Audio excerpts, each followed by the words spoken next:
Hello, biology students. Hope everybody's doing well. DNA, deoxyribonucleic acid. Hopefully by now you've watched the video by the Amoeba Sisters introducing you to DNA and its structure, as well as the NOVA Secret of Photo 51 video about the history of the discovery of DNA. I've been showing that NOVA video for a few years now. Students usually enjoy watching it and learning about how different scientists were racing against each other, competing to discover DNA, and the tragedy of Rosalind Franklin and how her work was sort of looked at without her permission, and then helped Watson and Crick make the final discovery of it, the structure, and get credit for it, where she did not get any credit. So she kind of got ripped off and did not receive the Nobel Prize because she died from cancer that she got from the X-ray exposure. And in order to win the Nobel Prize, you have to be alive to win it. So she was never able to win that prize, whereas Watson and Crick did. So DNA, just wanted to help you out a little bit more with its structure. And so I'm going to switch the camera around and look at the model that we have of DNA here at school. DNA is a double helix. It's like a ladder that you twist, and the outside of the ladder is alternating sugar and phosphate groups. Okay, the sugar in DNA is called deoxyribose. And of course, that's where we get the name deoxyribonucleic acid.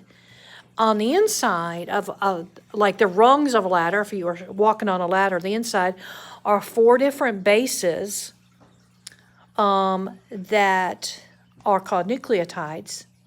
And they are adenine, thymine, guanine, and cytosine. And I'm going to show you this handout that I'm going to post on to Schoology for you as well. Look at this handout.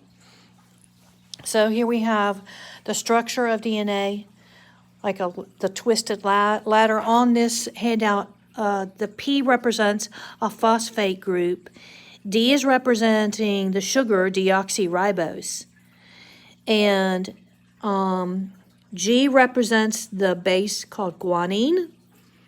C represents cytosine, and the H is a hydrogen bond. So these bases are bonded together by what we call hydrogen bonds. The A, excuse me, wherever you see an A, that's representing the base that we call adenine, and the T is representing thymine. And so over here you have how they're spelled: adenine, thymine, cytosine, and guanine. And as scientists were studying the structure and studying things about it, there was a guy by the last name is Chargaff, and he realized that adenine always bonded to thymine, and guanine always bonded to cytosine. So we call it Chargaff's rule. We can represent the base pairs by just a capital letter. Adenine is represented with an A, like on this handout. Thymine is represented with a T. Guanine, capital G. Cytosine, capital C. And you can see how they are bonded together. And then at the diagram, it like shows you if you were to unravel the DNA molecule, so you can see the hydrogen. These 3 little dots represent the hydrogen bonding between, this is a base here and this is a base here. Okay, this is a phosphate group, this is a sugar, and they just alternate: phosphate, sugar, phosphate, sugar, phosphate, sugar. And then in the middle you have either adenine and thymine or guanine and cytosine bonded to each other.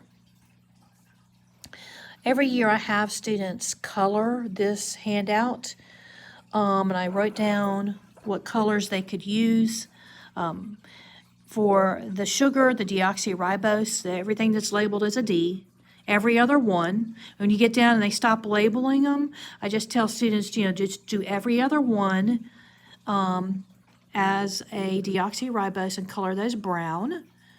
And then the ones that are phosphate groups with the P, those color orange. So it's going to be orange, brown, orange, brown, orange, brown, going all the way down. And then when you get down to this part, this whole entire thing on the inside is a phosphate.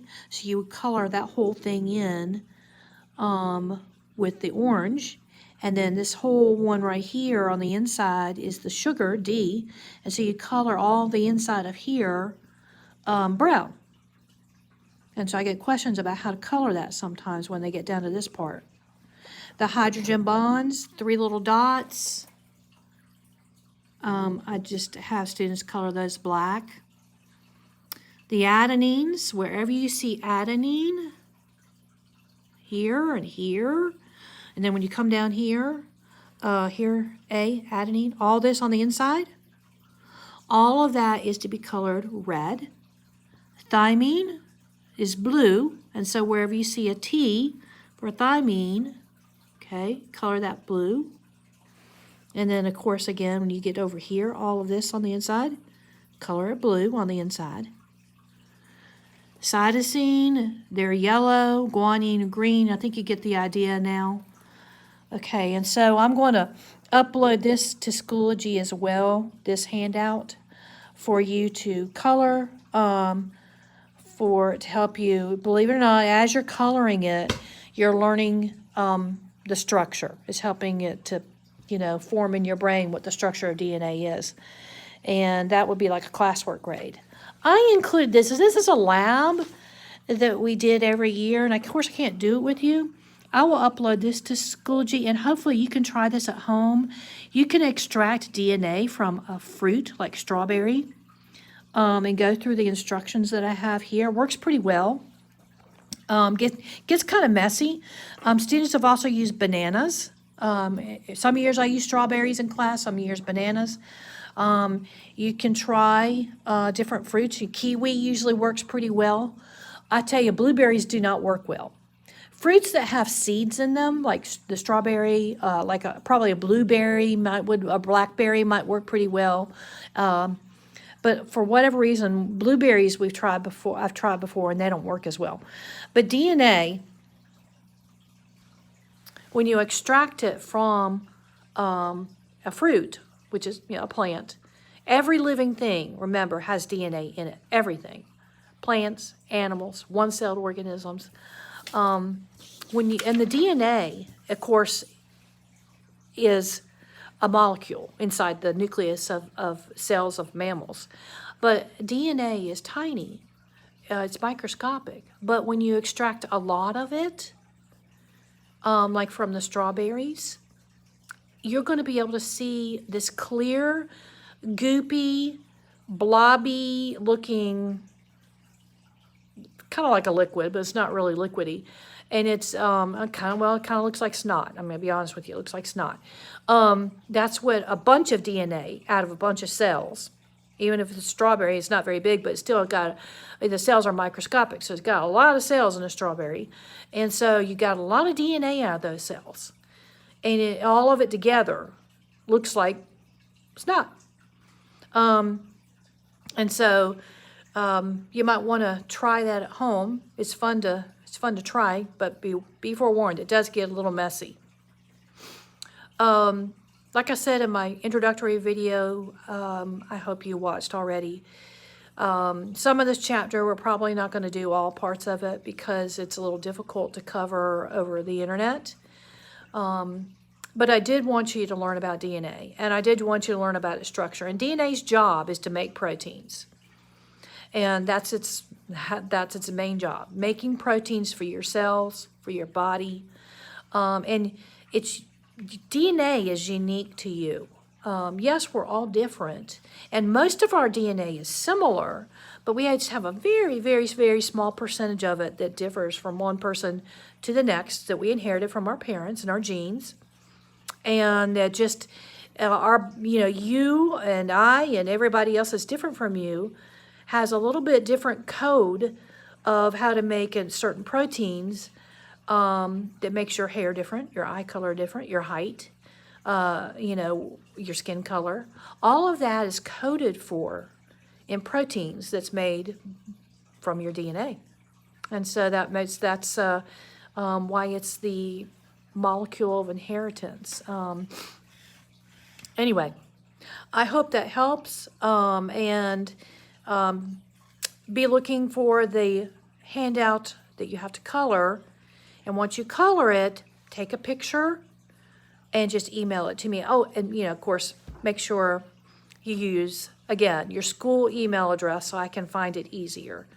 And be patient with Schoology. They're using it worldwide, and so it's got a lot of problems, a lot of issues.